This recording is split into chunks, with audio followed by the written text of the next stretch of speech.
오늘 함께 살펴볼 하나님의 말씀은 마가복음 12장 28절부터 34절의 말씀, 사랑에도 순환이 필요하다라는 제목으로 함께 말씀 살펴보도록 하겠습니다. 네, 한 절씩 교독해서 읽겠습니다.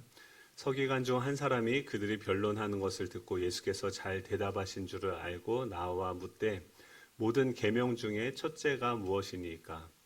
예수께서 대답하시되 첫째는 이것이니 이스라엘아 들으라. 주 곧 우리 하나님은 유일한 주시라. 내 마음을 다하고 목숨을 다하고 뜻을 다하고 힘을 다하여 주 너의 하나님을 사랑하라 하신 것이요. 둘째는 이것이니 내 이웃을 내 자신과 같이 사랑하라 하신 것이라. 이보다 더 큰 계명이 없느니라. 서기관이 이르되 선생님이여 옳소이다. 하나님은 한 분이시요 그 외에 다른 이가 없다 하신 말씀이 참이니이다. 또 마음을 다하고 지혜를 다하고 힘을 다하여 하나님을 사랑하는 것과 또 이웃을 자기 자신과 같이 사랑하는 것이 전체로 드리는 모든 번제물과 기타 제물보다 나으니이다. 같이 읽습니다. 예수께서 그가 지혜 있게 대답함을 보시고 이르시되 내가 하나님의 나라에서 멀지 않도다 하시니 그 후에 감히 묻는 자가 없더라. 아멘. 우리 좌우에 계신 분들과 함께 이렇게 인사하면 좋겠습니다. 하나님은 당신을 향한 계획을 가지고 계십니다.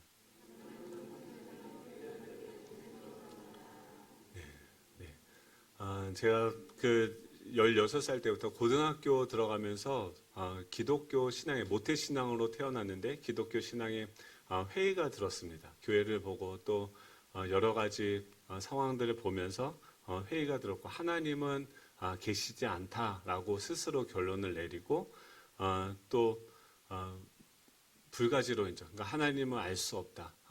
또 그리고 불교를 좋아했어요. 불교는 뭐냐면 종교는 사람이 만든 것이다 라고 이야기를 하는 거죠. 그래서 그렇게 결론을 내리고 제가 원하는 대로 한번 최선을 다해서 열심히 살아보자 하고선 제가 열심히 살았습니다. 제가 하고 싶은 것들 다 하면서 살았죠. 25살 때 군대에서 하나님의 존재를 인정하기 전까지는 그런 삶을 살았던 것 같아요. 군대에서 25살이 돼서 어떤 의문들이 들었냐면 이 진화론을 저는 믿고 있었는데 그 연력학 제2법칙에 의하면 모든 에너지가 발생을 하게 되면 결국 소멸하게 되고 진화론의 결론은 결국 소멸이더라고요. 그러니까 나는 이 땅에서 우연히 존재하게 되어졌고 마침내는 이제 소멸하게 되어지는데 그런 나는 왜 살아야 되는가? 나는 나의 인생의 방향은 어디인가? 나는 왜 존재하는가? 이런 질문들을 가지고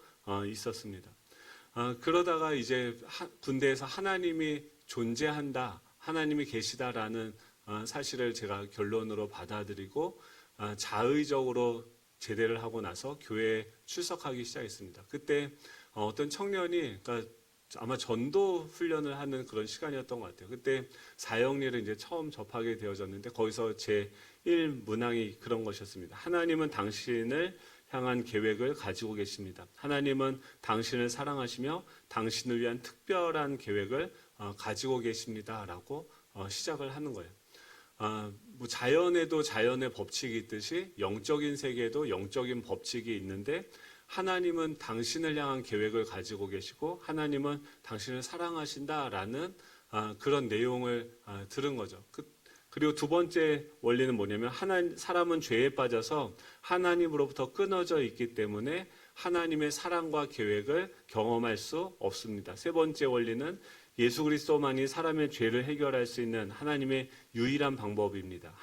당신은 그를 통해서 당신에 대한 하나님의 사랑과 계획을 경험하게 될 것입니다. 네 번째 원리는 우리는 개인적으로 예수 그리스도를 나의 구원자, 나의 하나님으로 맞아들여야 됩니다. 그러면 당신은 당신에 대한 하나님의 사랑과 계획을 경험하게 됩니다. 지금 사형리의 내용을 이렇게 쭉 들었는데 여러분 그 중에서 어떤 키워드가 뇌리에 남으십니까? 그때 분명히 여기서는 하나님은 당신을 사랑하십니다. 당신을 향한 놀라운 계획을 가지고 계십니다. 라고 이야기를 하는데 저는 그때 온통 머릿속에 무엇이 있었냐면 나는 어떤 목적을 가지고 어떤 계획을 가지고 어떤 전략을 가지고 살아가야 되는가라는 인생의 길을 고민하고 있었던 시간이었기 때문에 속상했던 이유가 뭐냐면 지금 25살에 이제 제대하고 교회 출석하게 됐는데 제가 중국에서 그때 살았었습니다. 그러다 보니까 20살인데 공동체 안에 이미 하나님에 대한 어떤 비전을 가지고 자신의 인생을 계획하고 중국까지 자의적으로 유학을 온 친구들이 제 눈에 보였어요. 이제 20살밖에 안 됐는데 그들은 자신의 인생의 방향, 목적을 명확하게 알고 그 목적을 향해서 나아가고 결단을 해서 벌써 이 중국이라는 타국까지 나온 어떤 실행력을 갖췄구나라는 것이 저에게 상대적으로 큰 열등감을 갖게 했고 또 저로 하여금 굉장히 조급하게 만들었습니다. 왜냐하면 제가 16세부터 25살 때까지 제가 원하는 삶을 살았지만 제가 원하는 인생을 살고 있지는 않았습니다. 제가 하고 싶은 것들을 다 하면 행복할 줄 알았지만 행복하지 않았고 오히려 허무하고 공허하며 어떻게 내 인생을 앞으로 살아가야 될지 온통 캄캄한 것이었죠. 길이 보이지 않고 빛이 보이지 않았습니다. 그래서 제가 그때부터 어떤 기도를 했냐면 2년 동안 나를 향한 하나님의 계획은 무엇입니까? 매일 저는 늦게 믿었다라고 생각했기 때문에 조급함으로 매일 새벽 예배, 수요 예배, 주일 예배 기도할 때마다 저는 기도 제목이 하나였어요. 하나님, 당신이 나를 창조하신 목적이 무엇이고 또 나를 향한 특별한 계획이 있다고 하시는데 그것이 무엇입니까? 라고 하나님께 질문을 했습니다. 그리고 2년 동안 그 기도 제목을 가지고서 기도한 기도의 응답이 바로 오늘 본문이었습니다. 오늘 본문을 보면 한 서기관이 등장을 하게 됩니다.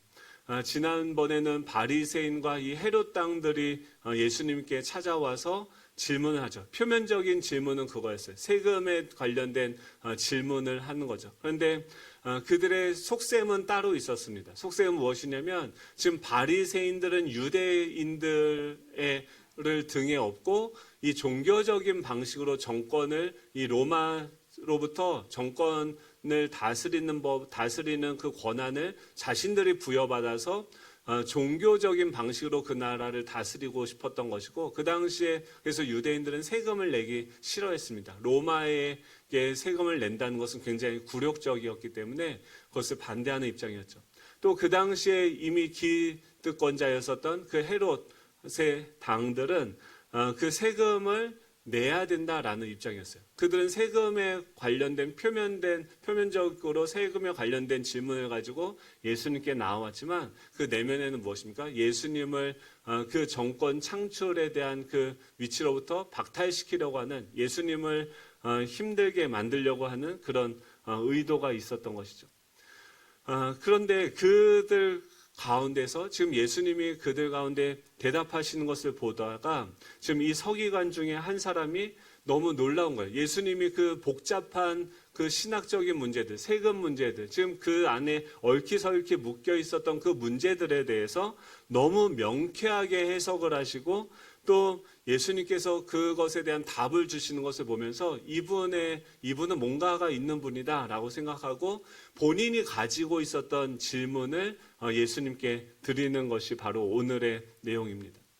우리는요, 인생의 문제를 풀려고 한다면 그 문제를 제출하는, 출제하는 출제자가 누구인지를 명확하게 알아야 됩니다. 책을 볼 때도 그 책의 저자가 누구이고 어떤 목적에 의해서 그 책을 기록을 하였는지 그 저자의 의도를 정확하게 알아야 되고 또 그가 내는 그 문제, 문제를 제기하는 그 문제가 무엇인지 문제의 핵심이 무엇인지를 알아야지 우리가 그 책을 바르게 읽을 수 있는 것이죠. 지금 이 서기관이 맨날 하는 게 뭐였냐면 성경을 연구하고 성경을 기록하는 것이 이 서기관의 직업이었습니다.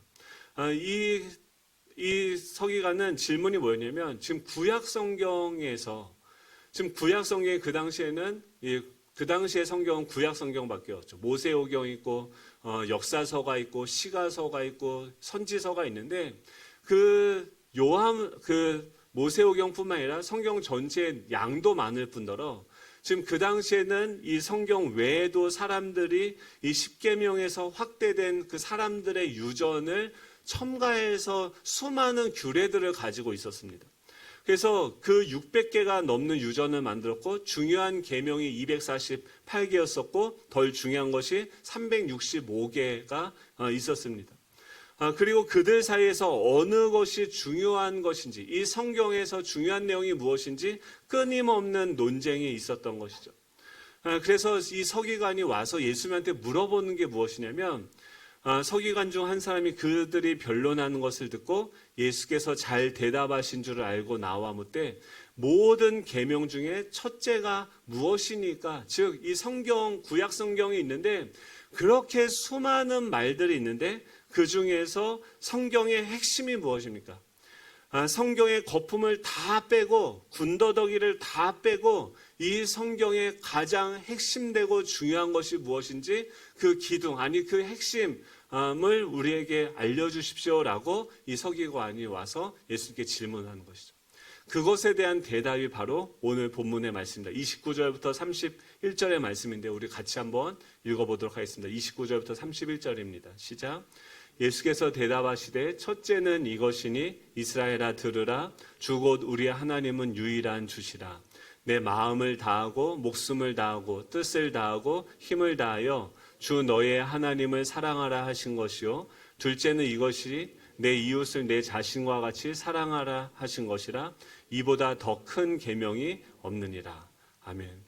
지금 예수님께서는 그 서기관의 질문에 대해서 신명기 6장 4절부터 5절을 인용해서 이야기합니다. 신명기는 뭐냐면 이제 하나님이 그들을 축복하시기 위해서 그들에게 선물로 주신 그 가나안 땅을 들어가기 전에 이스라엘 백성들 다 모아놓고 모세가 유언처럼 얘기하는 내용이 바로 이 신명기의 말씀이었어요. 근데 그 신명기에서 뭐라고 얘기하면 모세가 유언처럼 얘기하는 게 너희들이 이제 너희와 내 아들과 내 손자들 평생의 여호와를 경외하고 내가 너에게 명한 그 모든 규례와 명령을 지키게 하기 위해서 너의 나를 장구하게 하기 위해서 그 하나님이 계명을 우리에게 주셨다. 그러니까 우리가 하나님을 경외하고 그 명령을 지키고 우리의 날이 장구하기 위해서 또 3절에 보면 신명기 6장 3절에 보면 이스라엘아 듣고 삼가 그것을 행하라. 그리하면 내가 복을 받고 내 조상들의 하나님 여호와께서 내게 허락하심 같이 젖과 꿀이 흐르는 땅에 내가 크게 번성하리라 라고 이야기합니다. 너희들이 그것을 삼가 듣고 행하면 너가 복을 받고 또 내가 너에게 허락하심 같이 젖과 꿀이 흐르는 땅에서 너가 크게 번성하리라. 너가 복을 받고 너가 크게 번성하게 될 거야 라고 이 말씀을 듣고 행하면 너가 복을 받고 크게 번성할 것이다 라고 아주 강력하게 얘기를 합니다. 그리고 나서 지금 예수님이 말씀하신 그 말씀을 그대로 이야기합니다. 이스라엘아 들으라. 우리 하나님 여호와는 오직 유일한 하나님 여호와시니 너는 마음을 다하고 뜻을 다하고 힘을 다하여 내 하나님 여호와를 사랑하라. 오늘 내가 내게 명하는 이 말씀을 너는 마음에 새기고 너의 자녀에게 부지런히 가르치며 집에 앉았을 때든지 길을 갈 때든지 누워있을 때든지 일어날 때든지 이 말씀을 강론할 것이며 너는 또 그것을 내 손목에 메어 기호를 삼으며 내 미간에 붙여 표를 삼고 또 내 집 문설주와 바깥문에 기록할지니라 라고 얘기해요. 지금 이것을 쉐마라고 이야기하는데 이스라엘 백성들한테 너는 너 자녀들이 앉으나 서나 누우나 들어가나 나가나 이 말씀을 가르치라 라고 얘기하고 문설주 안팎에도 이 말씀을 붙이고 또 손목과 미간에까지 그 말씀을 붙여서 모든 것들을 가르칠 때 지금 이 내용을 너는 하나님을 사랑하고 내 이웃을 사랑하라 이 말씀을 너의 자녀들에게 가르치면 너희가 복을 받고 땅에서 너가 크게 번성할 것이다 라고 명확하게 이야기했다라고 하는 것이죠. 지금 하나님께서 우리를 향한 계획이 있어요. 하나님은 어떤 분이십니까? 사랑이세요. 그 사랑의 하나님이 우리를 창조하신 그 목적은 무엇입니까? 하나님의 형상으로 우리를 만드셨다라고 한다는 것은 우리를 사랑의 형상으로 만드셨다라고 하는 것이죠. 이 성경 전체를 통해서 우리를 향한 하나님의 계획이 있다. 이것을요, 저는 그때 이걸 몰랐던 게 아니죠. 다 다 알았어요. 이 말씀을 다 알았는데 제가 원하는 것은 뭔가 특별하고 제가 원하는 답을 추구하느라 이미 너무나도 편만하게 누구나 다 아는 이 말씀이 제 가슴에 와닿지 않았던 것이죠. 성경은요, 명확하게 우리를 향한 하나님의 계획이 있는데 그것은 무엇이냐면 하나님을 사랑하고 이웃을 사랑하는 것이다 라고 이야기를 하고 있습니다. 지금 모든 문제의 핵심은 무엇입니까? 하나님의 창조의 목적이 사랑이라고 한다면 지금 우리가 경험하는 이 모든 문제에도 핵심이 무엇입니까? 사랑이라는 거예요. 제가 사랑이 이게 너무 어려운 거예요. 이번 한 주간 이 사랑에 대해서 묵상하는데 사랑을 우리가 제일 많이 이야기하고 제일 많이 논하지만 정작 사랑이 무엇인지에 대해서는 잘 모릅니다. 위키 백과사전을 찾아보니까 사랑을 우리나라에서 이렇게 소개를 합니다. 사량이다. 그러니까 생각할 사에 양양자를 써서 사랑은 뭐냐면 생각의 양. 즉 대상에 대해서 얼마나 생각하는지 그 생각의 총량이 사랑이다라고 이야기합니다. 그 사람을 사랑하는가? 그렇다면 수시로 그 사람이 생각나야 된다라고 이야기하고 멋진 풍경을 봤을 때 또 맛있는 음식을 먹을 때 눈이 올 때마다 그 사람이 생각나는가? 또 이 사랑의 대상은요 꼭 인간이 아닐 수도 있습니다. 산이 될 수도 있고 음악이 될 수도 있고 술이 될 수도 있고 또 자꾸 생각나는 것, 자꾸 보고 싶고 가고 싶은 것, 안 보면 보고 싶은 것, 생각 안 하려고 해도 생각나는 것이 바로 사랑이다라고 이 백과사전에서는 이야기를 하고 있어요. 또 사랑의 반대말이 뭔지 아십니까? 우리는 보통 사랑의 반대말이 미움이라고 생각하는데 미움은 사랑의 반대말이 아니라 사랑의 또 다른 표현이다라고 합니다. 사랑이 변질된 상태. 왜냐하면 모르는 사람을 우리는 미워하지 않습니다. 미워한다는 것은 그만큼 관심이 있고 기대가 있다는 것입니다. 그 사람이 기대에 미치지 못하거나 다른 행동을 할 때 우리는 미워하게 되는 것이죠. 사랑의 반대말은 무엇이냐면 무관심이에요. 혹은 무심함입니다. 존재조차 알지 못하고 투명인간 취급하는 것을 이 사랑의 반대말이다라고 이야기합니다. 지금 예수님이 살고 있었던 그 시대의 그리스인들은, 헬라인들은 이 사랑을 여러 종류로 분류를 했어요. 우리가 흔히 아가페는 하나님의 무조건적인 사랑이다라고 이야기를 듣고 또 스토르게, 에로스, 엘레오스, 필리아. 스토르게는 부성적인 사랑이고 에로스는 부부간의 사랑이고 또 엘레오스는 인간적인 사랑, 필리아는 동기들 간의, 친구 간의 그 사랑이다라고 이야기를 들었는데 우리는 아가페는 무조건적인 하나님의 사랑이다라고 얘기하는데 이거는 사실은 그렇진 않죠. 그러니까 그 당시 사람들이 이 사랑에 대해서 모든 사랑을 통칭하는 단어가 바로 이 아가페 사랑입니다. 오늘 본문에서 얘기하는 이 하나님을 사랑하고 이웃을 사랑하라라고 할 때 단어를 뭘 썼냐면 아가페라고 썼어요. 또 에베소서에서도 남편 보러 아내를 사랑하라라고 할 때 아가페라는 단어를 사용합니다. 즉 이 아가페는요 이 사랑을 통칭해서 부르는 것이고 그 아가페 안에 들어있는 사랑의 요소와 양태들이 그 관계와 지위와 역할에 따라서 다르게 나타나는데 그것이 부성적인 사랑일 때는 이 아가페의 부성적인 사랑을 스트로게로 부르고 또 부부간의 사랑을 에로스적인 사랑, 또 인간적인 사랑 엘레오스, 동기, 친구 간의 사랑을 필레오라고 부르게 되어지는 것이죠. 지금 그렇죠. 인간을 하나님께서 왜 만드셨을까요? 하나님이 사랑이시고 하나님은 인간을 만드셨을 때 참 이상한 게 뭐냐면 천사들이 충격을 받은 게 뭐냐면 그 사단이 아담을 꼬십니다. 그래서 선악과를 따먹게 하죠. 죄를 범하게 하죠. 그때 예수님이 뭐라고 해요? 하나님이 뭐라고 얘기하면 여자의 후손으로 내 머리를 짓밟을 것이다 라고 이야기해요.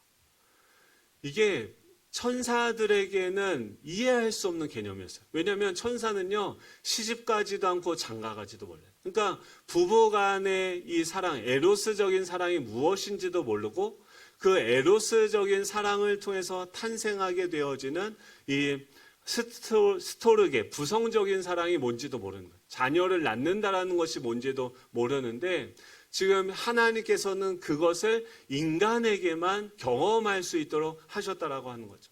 하나님이 인간을 창조하실 때 한번 생각을 해보시죠. 한 사람을 창조했어요. 하나님이 몇 명을 만드셨습니까? 한 명을 만드셨어요. 하나님은요, 영이 충만해서 여유가 있었어요. 넉넉한 생기를 가지고 계셨고 이 에덴 동산에요, 흙도 충분히 많이 있었습니다. 그런데 하나님께서는요, 남자와 여자를 따로 창조하지도 않고 한 명이신 아담 한 명을 만들고 그의 한 몸에서 따로 분리해내서 여성을 창조하십니다. 그리고 그 남자와 여자와의 그 사랑의 관계를 통해서 자녀를 낳는 방식으로서 이 땅에 있는 하나님 나라의 백성을 만드시는 일들을 하시는 거죠. 인간을 창조하시고 나서 그 다음에 뭘 먼저 만드셨냐면 아내를 돕는 배필을 그의 몸에서 분리해내서 그 분리된 두 부부가 한 몸이 되어지는 것을 경험하게 될 때 그 사랑의 열매로 자녀를 낳는 거죠. 즉 부부와의 관계를 통해서 에로스적인 사랑을 경험하게 하고 또 그것을 통해서 자녀를 낳아서 또 한 생명이 태어나는 방식을 통해서 그 스토르게, 부성적인 사랑이 무엇인지를 배우게 하는 거죠. 말라기 2장 15절에 보면 이렇게 이야기합니다. 그에게는 영이 충만하였으나 오직 하나를 만들지 아니하셨느냐? 어찌하여 하나만 만드셨느냐? 이는 경건한 자손을 얻고자 하심이라. 그러므로 내 심령을 삼가 지켜 어려서 맞이한 그 아내에게 거짓을 행하지 말지니라. 말라기 시대에 이스라엘 백성들이 포로 3차에 걸쳐서 포로 귀환을 했는데 그들이 또 음란한 일을 행하고 이방 여인들과 결혼을 하는 그들을 향해서 지금 말라기 선지자가 뭐라고 이야기하냐면 지금 하나님이 영이 충만한데 오직 하나를 만드신 그 이유를 너희가 알지 못하겠느냐? 어찌하여 하나만 만드셨느냐? 이 한 몸에서 둘이 나오고 둘에서 이 자녀가 나오는 방식으로 삼위일체 그 하나님의 거룩한 자손들을 만들고자 얻고자 하시기 위해서 그 사람과 사람을 통해서 사람을 낳게 하는 방식으로 하나님의 백성을 만들고자 하는 하나님의 의도가 있었다라고 하는 것이죠. 이 성관계를 통해서 아이를 낳는 데 그치는 것이 아니라 우리는 또 무엇을 합니까? 그 아이를 교육을 해야 되는 거죠. 그리고 그 아이들의 교육을 통해서 교정하게 하고 또 예수님을 가르쳐서 중생하게 하시는 그 역할을 우리가 부모로서 이 자녀들을 키우면서 경험하고 배우게 하는 거죠. 즉 인간이 태어나서 날마다 모든 일생을 통해서 경험하는 게 뭐냐면 아내와의 사랑을 경험하는 거죠. 그리고 나서 그를 세우고 그를 사랑하고 그 결과로 사람을 낳고 또 세우고 사랑하는 것. 인간은요, 다른 동물에 비해서 유아기가 상당히 깁니다. 또 태어나서 유약하고 부모의 돌봄 없이는 그 생명이 구지될 수 없게 되어져 있습니다. 다른 동물들은요, 소들도 보니까 낳자마자 이 소가 어떻게 하더니 바로 일어서더라고요. 근데 인간은 어떻습니까? 어떤 분들은 그래요. 고아로서 자신의 생을 비관하는 사람들이 가끔 있기도 합니다. 그런데 다시 한번 생각을 해보면 누군가의 정성과 사랑의 보살핌이 없었다고 한다면 최소한 10개월이라는 그 시간을 그 어머니가 그를 품에 안고 기다리고 참고 양육했던 그 사랑과 섬김을 그는 받은 것이죠. 그리고 그가 태어나서 자신이 고아라는 사실을 깨닫기까지는 이미 많은 사람들의 사랑과 정성으로 자신이 지켜졌다는 사실을 우리가 알아야 되는 거죠. 즉 우리 인간은 태어나면서부터 무엇을 경험하게 되어지냐면 무조건적으로 우리를 섬겨주는 그 사랑을 받는 방법을, 받는 사랑을 배우게 되어져. 그리고 나서 그 받는 사랑을 하다가 우리가 자라고 나서는 뭐합니까? 친구 간의 그 사랑을 배우게 되고 또 사랑하는 여인을 만나서 연인과의 그 사랑을 배우게 되어지죠. 또 그 사랑 이후에는 무엇입니까? 결혼을 하게 되고 이 사랑에는 책임이 따른다는 것을 깨닫게 되어지고 자녀를 양육하고 교육하고 또 그들을 교정하고 또 그들에게 예수 그리스도를 가르쳐서 중생하게 하는 그런 다양한 그 사랑의 다양한 색깔들을 우리가 경험하게 되어진다는 거죠. 태어났을 때 이 사랑의 색깔은 흑백처럼 단 한 가지 받는 사랑이었다고 한다면 우리가 계속 인간으로서 자라가고 성장하면서 사랑의 다양한 색깔들을 경험하게 되어지고 우리가 마침내는 어떻게 됩니까? 이 컬러풀한 이 하나님의 사랑의 모습이 어떤 것인지를 우리가 배워가게 되어진다라고 하는 것이죠. 중요한 것은 무엇이냐면 사랑의 대상이 틀리면은 안 된다라고 합니다. 오늘 본문에 뭐라고 얘기하면 예수께서 대답하시되 첫째는 이것이니 이스라엘아 들으라 주 곧 우리 하나님은 유일한 주시라. 내 마음을 다하고 목숨을 다하고 뜻을 다하고 힘을 다하여 주 너의 하나님을 사랑하라 하신 것이요. 둘째는 이것이니 내 이웃을 내 자신과 같이 사랑하라 하신 것이라. 이보다 더 큰 계명이 없느니라 라고 말씀하세요. 지금 이것을 얘기하면서 두 가지 보충 설명합니다. 하나님은요, 유일한 주인이시다. 우리의 사랑을 받아야 될 유일한 분은 하나님이시라는 거예요. 왜 인생이 허무합니까? 허무하다는 것은 뭐냐면 우리의 사랑의 대상이 틀렸다라고 하는 거예요. 우리가 사랑하는 그 대상이 사실은 실체가 없고 텅 비어 있는 것. 우리는 하나님을 사랑한다라고 이야기하지만 실체가 없는 하나님의 형상을 우리가 만들고 그 내 상상 속에 있는 그 하나님을 사랑하게 되어지는 거죠. 근데 그 상상 속에 실체가 없는 그 사랑의 대상은 사실 실체가 없기 때문에 아무런 반응이 없습니다. 그 실체가 없는 것을 사랑할 때 우리가 경험하는 것이 무엇입니까? 바로 공허함과 허무함이에요. 고통은 무엇입니까? 이 사랑이 막히게 되었을 때 불통 즉 통이 되어지는 거죠. 많은 사람들이 돈을 사랑을 해요. 돈을 사랑하면 어떻게 됩니까? 무정하게 돼요. 물질은요, 인간과 관계할 수 있는 대상이 아닙니다. 교제의 대상이 아니에요. 물질은요, 감정이 없고요, 아무것도 없습니다. 그래서 그 물질을 사랑하게 되면 우리는 사랑하면 그 대상과 닮아지게 되어지는데 물질을 사랑하면 무정하게 되어져요. 또 게임을 우리 아이들이 게임을 좋아합니다. 왜 게임을 좋아합니까? 게임은요, 우리에게 성취감을 주는데 너무나도 쉽게 누구나 시간을 투자하면 쉽게 얻을 수 있는 성취감을 줍니다. 그래서 아이들은요, 쉽게 그 게임의 유혹에 빠지게 되는 거죠. 도박도 마찬가지죠. 그런데 그 끝은 어떻습니까? 허무하고 우리의 모든 시간들을 다 투자하지만 아무것도 얻지 못하죠. 강영욱이라고 하는 이 반려견 훈련사가 있습니다. 그는 뭐하냐면 이 반려견 동물들을 어떻게 훈련시키는지를 알려주는 분인데 그분이 뭐라고 얘기하면 이 동물을 좀 제발 키우지 말라라고. 사람들에게 가서 이 동물들이 어떤 부정적인 행동을 하지 않습니까? 그러면 그 집에 가서 뭘 얘기하면 당신은 개를 왜 키우십니까? 라고 물어봐요. 지금 개가 동물이 있어야 되는 곳은 어디입니까? 자연이죠. 근데 인간은 인간의 그 욕심 때문에 왜 개를 사랑할까요? 왜 개를 키우는 것을 좋아할까요? 왜 반려묘를 사랑하는 것을 좋아할까요?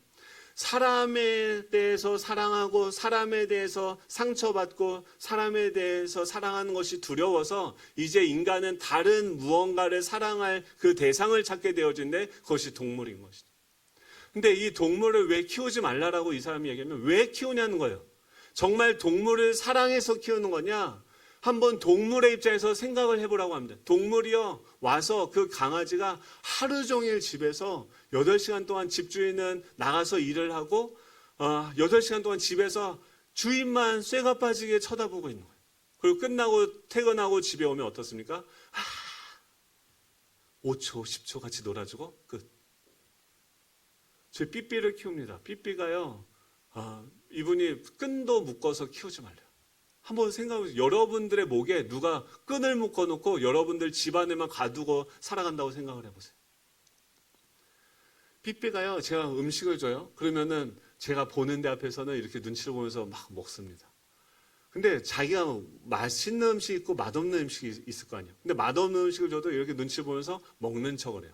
그러다가 제가 이렇게 코너를 돌아서 오잖아요. 그러면은 그걸 다시 뱉고 땅을 파서 묻어요.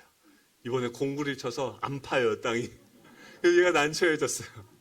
그리고 사람들이 오면 사람들이 막 짖어요. 제가 옆에 있을 때 막 미친 듯이 짖습니다. 근데 제가 없으면요, 안 짖어요. 그러니까 이 개들도요, 본능적으로 어떻게 주인에게 사랑을 받아야 되는지, 그래야지 자신이 생존할 수 있을지를 아는데, 제가 만약에 아무리 사랑을 해주고 하더라도 끈을 풀어주잖아요. 난리가 납니다. 그래서 이 강효 씨가 뭐라고 얘기하면, 동물들 계속 데리고 산책을 하고 그 동물들의 입장에서 생각을 해봐라 라고 이야기하는 거예요. 우리 인간은요, 너무나도 자기중심적이고 자기를 위해서, 왜 동물을 사랑하냐면 그 동물들은 말을 할 수가 없어요. 그러니까 그 동물들이 우리를 마음껏 기뻐하는데 정말 그게 사랑하는 것인지 우리가 생각을 해봐야 되는 것이죠.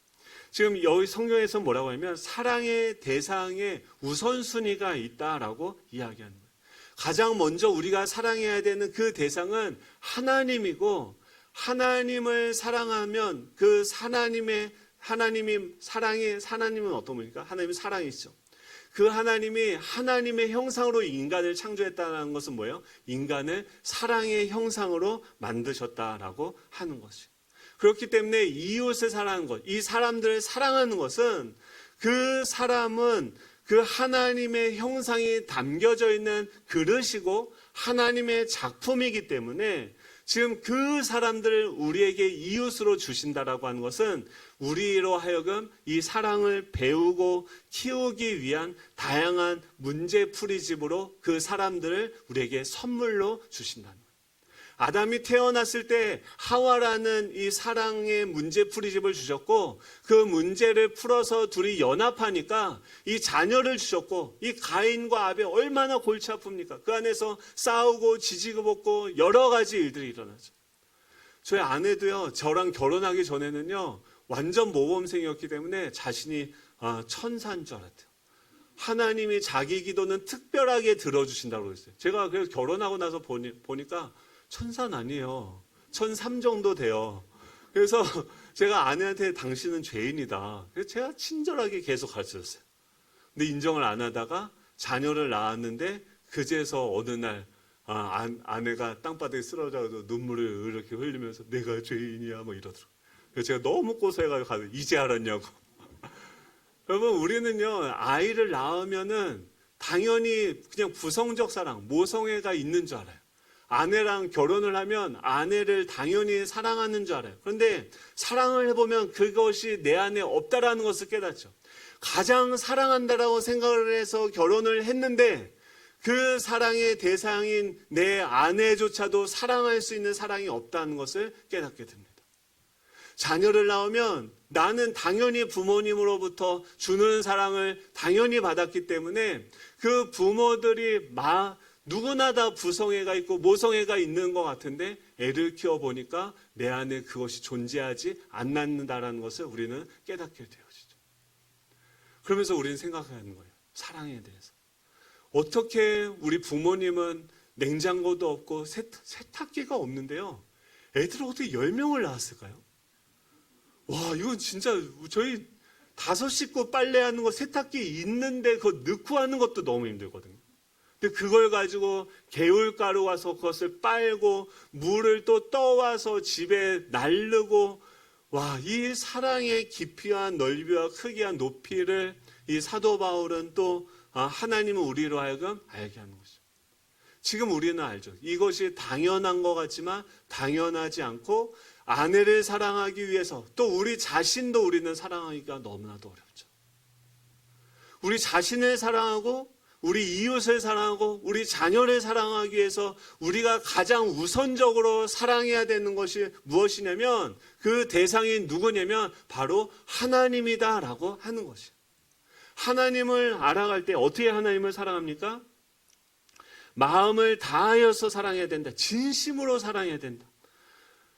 진심으로 사랑한다는 것은 뭐냐면 정성을 다해서 우리의 중심 진심을 다해서 사랑하는, 정성 없이 형식만 갖춘 것은 외식이죠.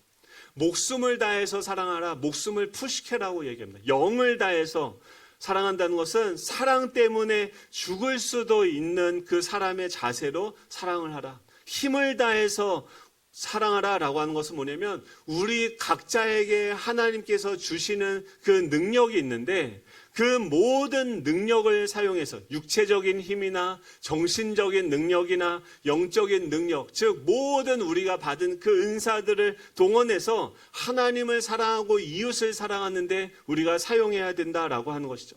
권력을 주면 무엇입니까?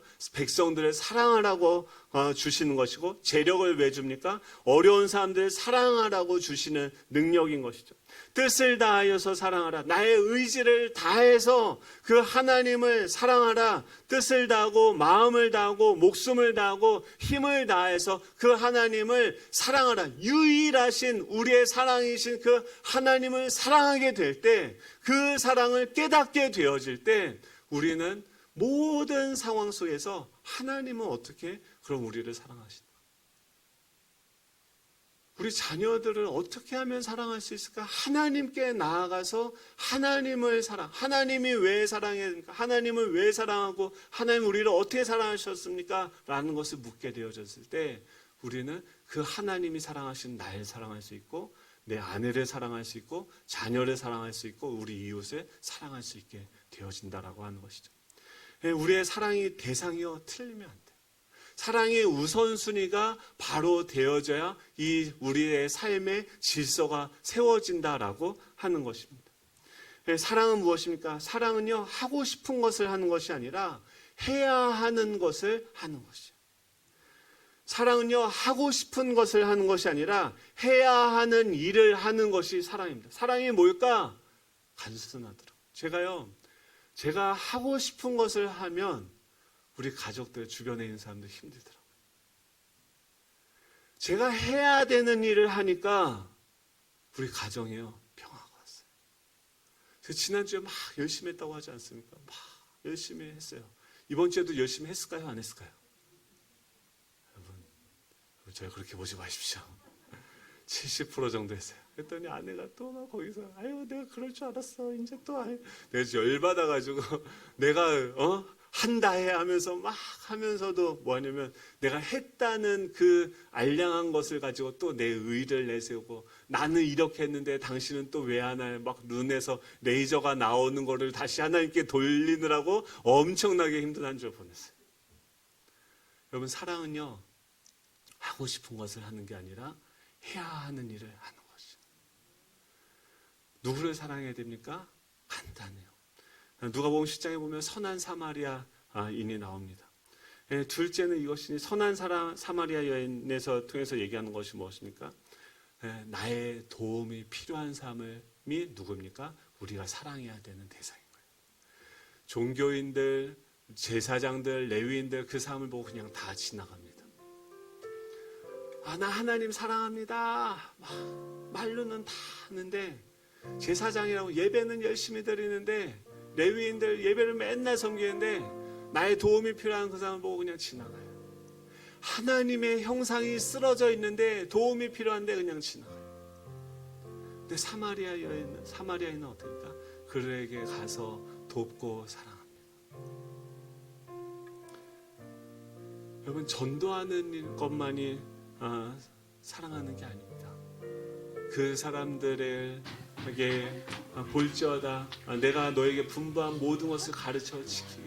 예수님이 뭐랍니까? 마지막 날 내가 너희를 사랑한 것처럼 너희도 서로 사랑하라.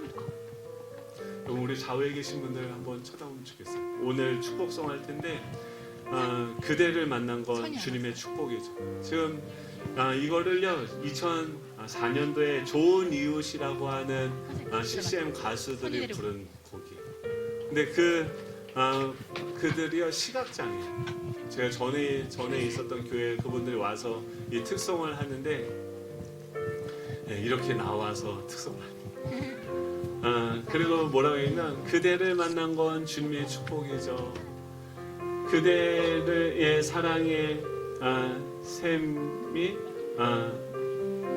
섬김이 날 감동케 하고 그대를 만난 건 주님의 큰 은혜입니다. 여러분, 우리의 사랑은요 멀리 있지 않습니다. 우리 바로 옆에 있어요. 우리 같이 일어나셔서 우리 찬양할 텐데요. 나라와 권세와 영광과 능력이 영원토록 영원토록